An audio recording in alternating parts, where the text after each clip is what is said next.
2005 Jeep Liberty with a 3.7 four-wheel drive.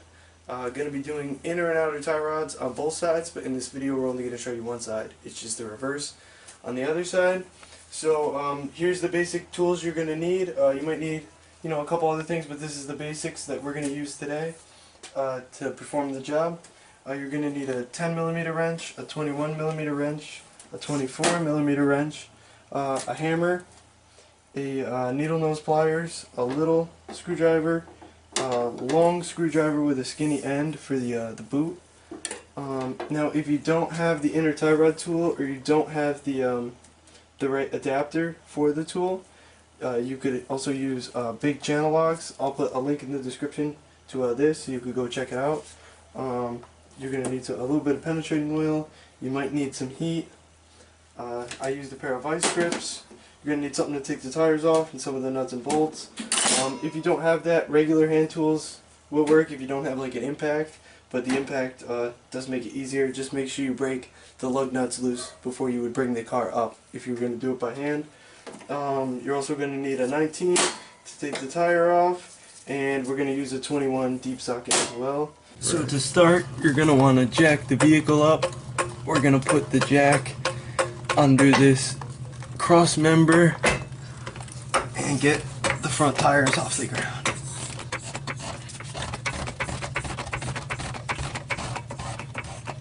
Since we put the jack under it, you don't want to rely on just the hydraulic jack.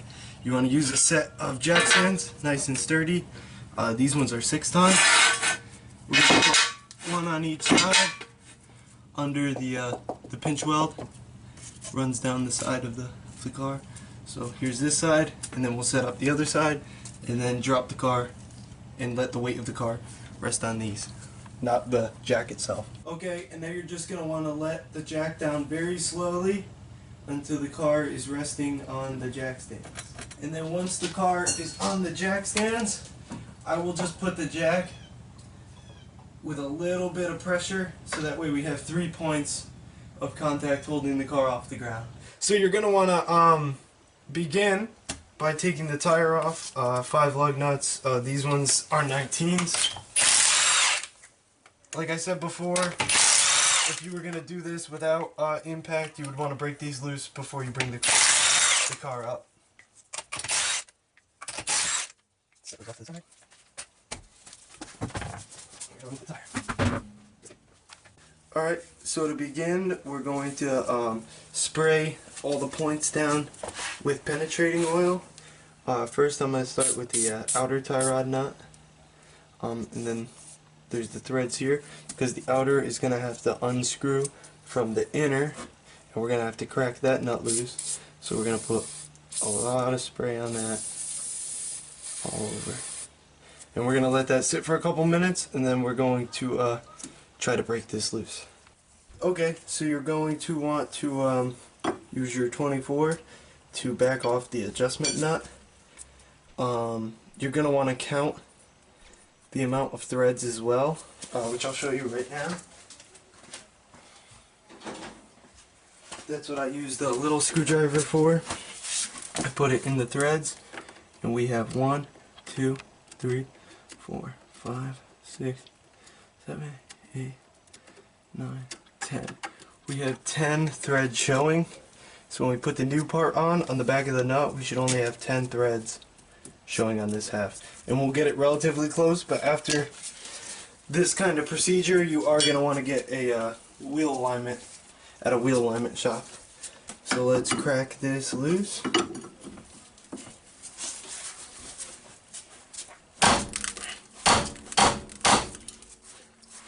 And that should be about all we need. So our next step is going to be to remove the 21mm nut that's holding the outer tie rod on. I forgot to mention this before in the video, but when working with impact tools and see all this rust and everything, you're going to want to make sure that you are wearing a good pair of safety goggles, because if stuff gets in your eye, it is not fun. So just make sure you have safety goggles. And let's take off this 21. Make sure your gun's good and on there.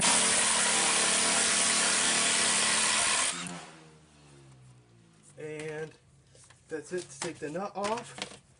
And now, as you can see, this part, the outer tie rod, is actually stuck inside of the knuckle.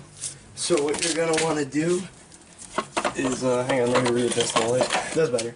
So what you're going to want to do is actually take that hammer. You could use a little hammer, but for something like this, I do prefer a larger hammer. You're not going to want to hit on the outer. You're going to want to hit on what it goes through, this knuckle. So what you're going to want to do is just wind up.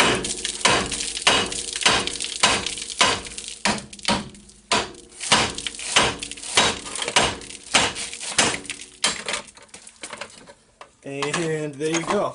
Now we're actually going to want to unscrew the tie rod, the outer tie rod, from the inner. So I'm just going to spray this down now that there's that little gap there. I'm going to spray this thing down one more time and we're going to try to get it off. So we're going to let that sit for a minute, and then we're going to try to put vice grips or channel locks to hold this and try to unscrew this. Okay, so we're going to apply heat to the inner to try to get it out because it hasn't been wanting to cooperate. So we're going to just set this heat up underneath it. Just like that. That's just regular MAP gas you can buy at any auto parts store. And we're just going to kind of let that cook, and then hopefully we can spin this off of the inner. Kumbaya, mano. Kumbaya.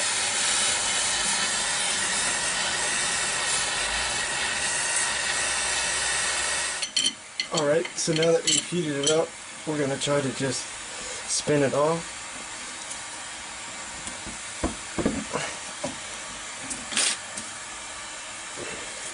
This is kind of need this to stay in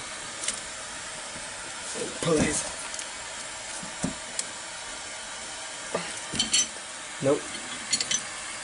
This thing is pretty stuck on there. So what I think we're going to do in this case, because this should unscrew off of that, but we are replacing the inner, so I think we're just going to end up just cutting it, saving time. We're going to just cut it with the Sawzall. Remember, safety glasses. And make sure the blade of the Sawzall doesn't cut like the CV boot or like your sway bar link here. Especially not your brake line, even though that's not close, but still, like, just keeps the blade away from cutting unnecessary stuff.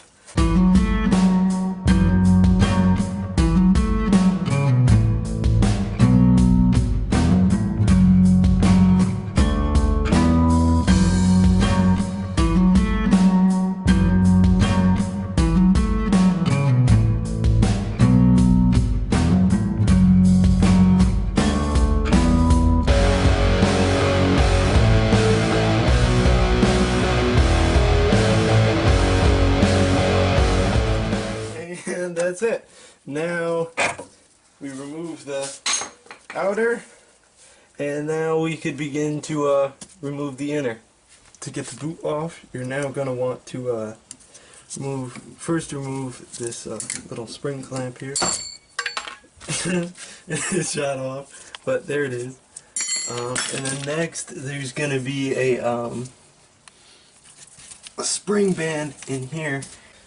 But basically, it's this, and it's going to go around it, and at some point around the boot, you're going to see this part that sticks out.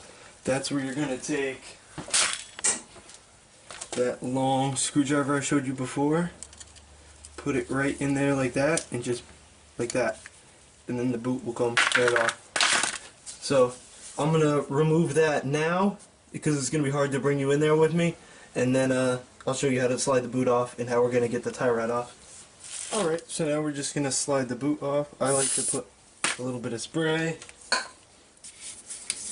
to make it easier to slide the boot off. And there's your boot.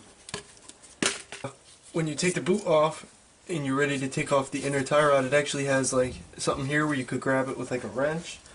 Or you could buy this special tool. This tool basically goes over like that, and you could put a ratchet on the end, and it comes with a bunch of adapters, and you can see which adapter fits in there, and then you actually can spin it off with that, which is really easy. But I don't have the right adapter today. So if you don't have this tool, or you don't have the right adapter, you could still get the job done. There's a couple methods you can employ. If you have a big enough wrench, you can kind of grab it, especially if you have a lot of room. I have the wheel turned all the way this way, so this is sticking the furthest out it can be. But if you have a big enough wrench, you could do it. Or you could just use a big pair of channel locks and kind of grab on, like so.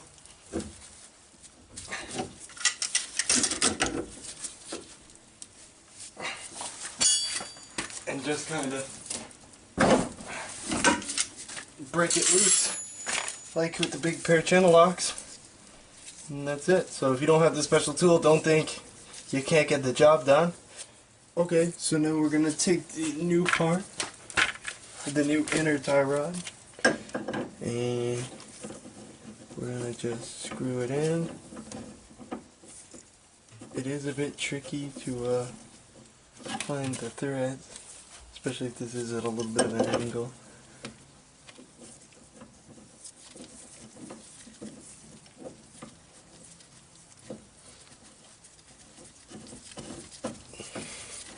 But once you get it on there, you just pin it to the bottoms out.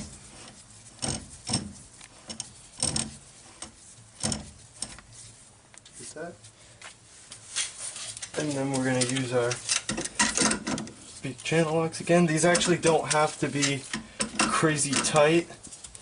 These just have to be snug. If you make it crazy tight, you could actually damage the rack itself. So you just want to snug it up. Make sure it's good and snug. And that should be it. You're going to want to put your boot back on. Like that. Now before I send the boot all the way back in there,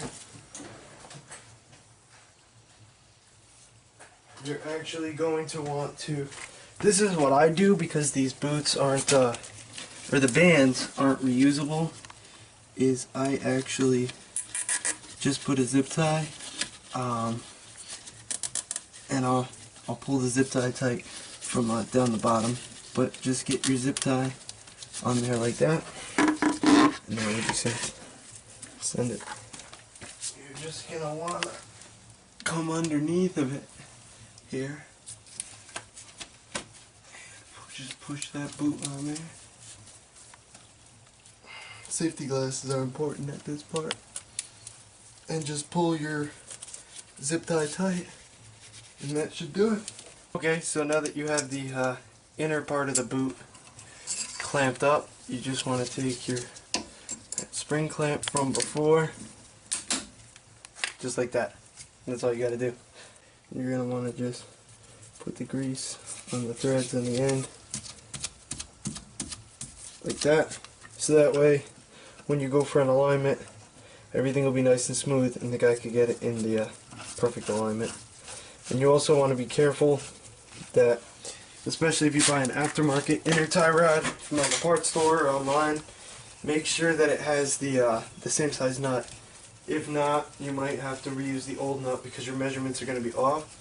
Even though you're not going to get it 100%, you know, back to where it was, it'll still be close enough for you to drive a day or two until you could get down and get an actual alignment. So we're just going to set this guy up at the original 10 that we were at. Also, compare your parts. Make sure you have the same number of threads. Sometimes the aftermarket ones could be different, or your parts guy could have gave you the wrong part. So we're gonna just count the threads. 1, 2, 3, 4, 5, 6, 7, 8, 9, 10. So we're gonna put the bag at the nut to right about the 10, and that's it. Now we just gotta put the outer on, tighten everything up, and then we're done. So now you're gonna want to get your outer. You're gonna want to screw it on till it just touches the back of the adjustment nut.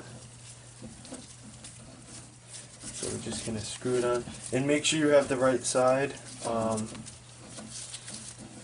Compare it to the old part, or ask your parts guy to label the boxes when you buy them at the store. Because if you put the wrong side on, you could mess it up by coming in contact with the rim, or lots of things that aren't supposed to happen are going to happen. It's just not going to fit right. So make sure you're putting the right side. If you do, especially if you're doing both sides, you put the right side on the right side. Okay, so we're going to put it just like that. We're going to take off the nut here.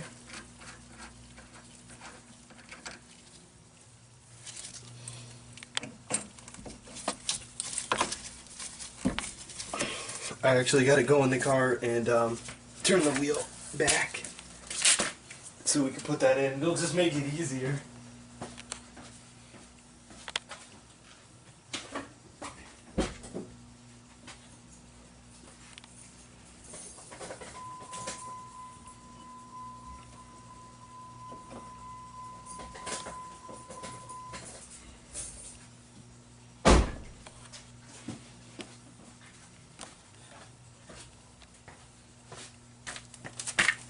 So now we got this in a better spot.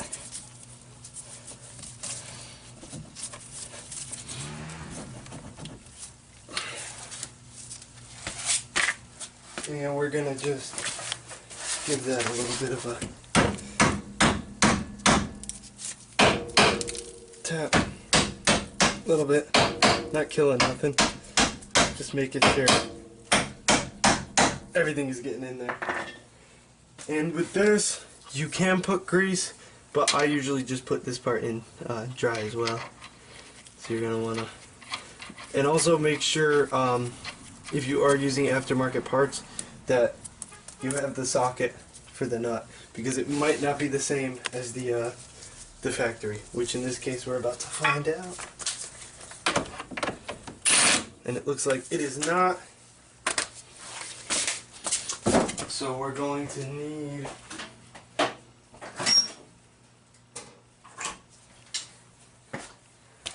let's try a 22. Yep, so instead of a 21 on this aftermarket part, they used a 22.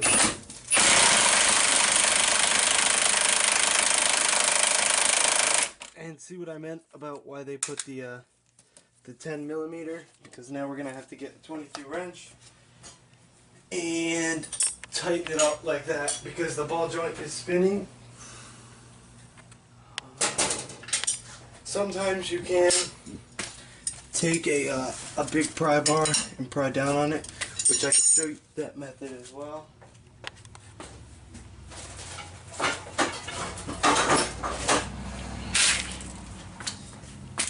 Which you could attempt to do something to this effect. Put this pry bar and push down on the tie rod itself. See, and you can tighten it like that. But if you don't have a big pry bar or something to leverage, you always could use a 22 and a 10 and tighten it like that. Last step you're going to want to make sure you do is tighten the adjustment nut. You want to make sure you don't have to like murder it, but you do want to make sure it's not going to back off, because when the guy goes to do your alignment, he's going to loosen this, spin this in or out depending, to either bring your toe in or out. He's going to actually loosen this, spin this, and then tighten this back up, and that's how they adjust toe on this style of steering. So this is the side we the other side, not the side you guys seen, but this side came with a grease fitting, so just make sure that you grease that up if you buy one that does require grease. You just pump it.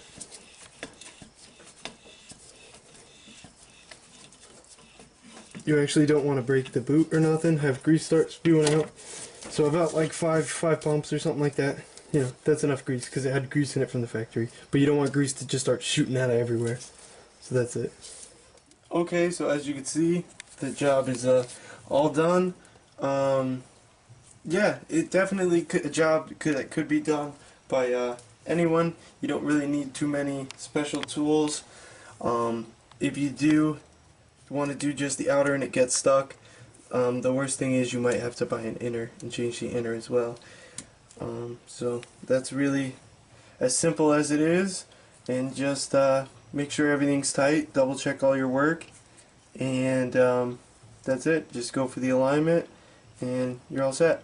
Alright, and the very last step is just to put your tire back on, tighten them, and then preferably torque the wheel down to the proper specs. Today we're going to be doing 100 foot-pounds, but if you're working on a different type of vehicle, you are going to want to refer to the owner's manual, or you know, look it up so you get the proper spec.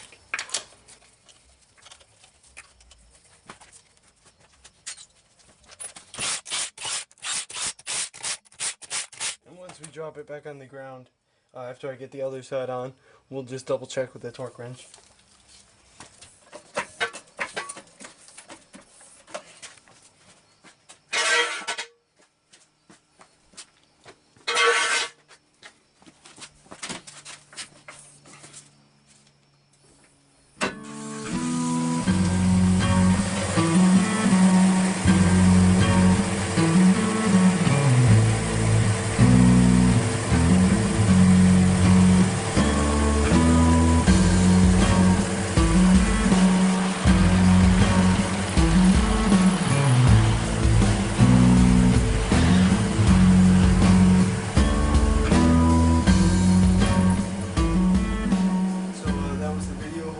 Enjoyed and learned something.